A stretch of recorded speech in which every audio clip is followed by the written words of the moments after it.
Hello, welcome to Psychologies. My name is Ted Bradshaw. I'm a cognitive behavioural therapist and I'm a coach with Barefoot Coaching.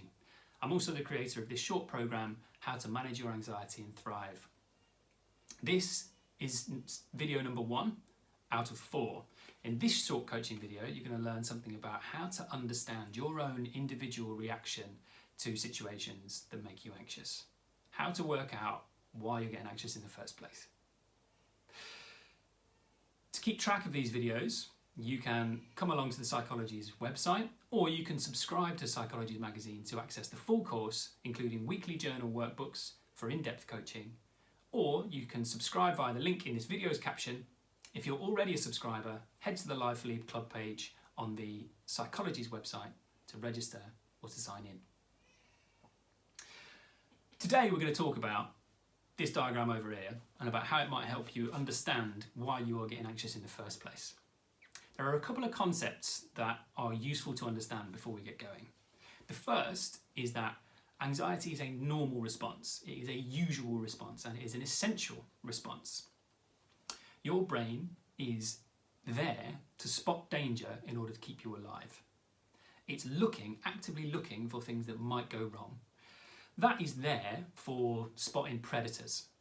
So if I was to look out of a window and see a tiger, or if a tiger were to walk into this room, my body gets me ready by giving me an anxiety response. Heart rate increases, breathing increases, everything kicks off in order to get my muscles working well so that I can run or fight. Now, the difficulty being, what looks like danger is not the same for every single brain. Your mind, your brain, learns as it grows what's dangerous and what's not. An example I would give is that if you've ever been bitten by a dog and it was really, really scary and you've avoided them since, you are probably going to be slightly more likely to be anxious when a dog walks in the room compared to somebody that's only ever had really positive experiences with dogs. It doesn't only apply to animals or predators, it also applies to social situations. So we also learn as we grow what represents danger and what represents safety. So, small example, when I was small, I was told, "Aren't you a nice boy?" whenever I was nice to my little sister. And that taught me that I am safe in this group, I'm accepted in this group if I'm nice.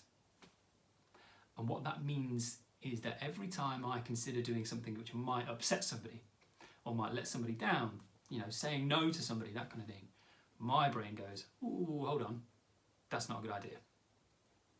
For other people, it won't be about being nice, it'll be about getting things right. And if I feel like I've made a mistake, that makes me feel really, really anxious.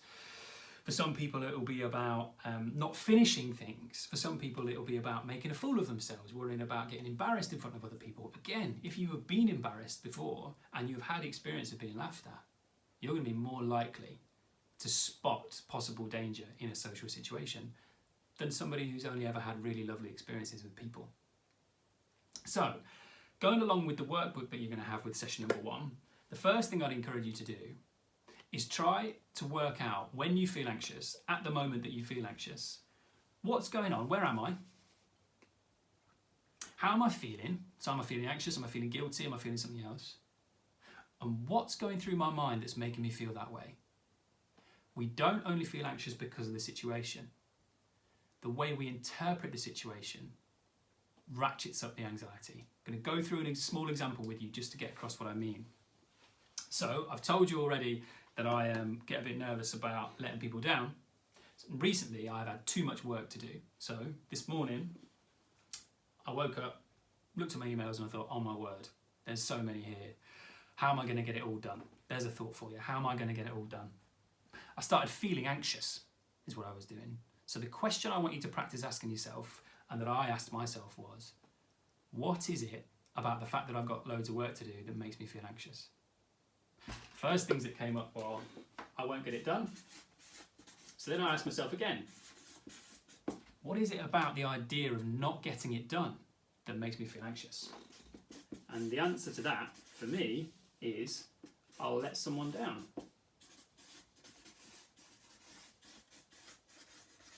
And I'm going to ask it one more time.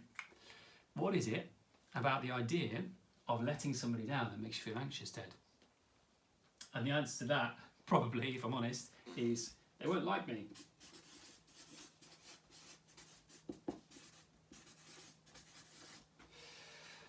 And now I've got a better idea about why this particular situation makes me feel anxious.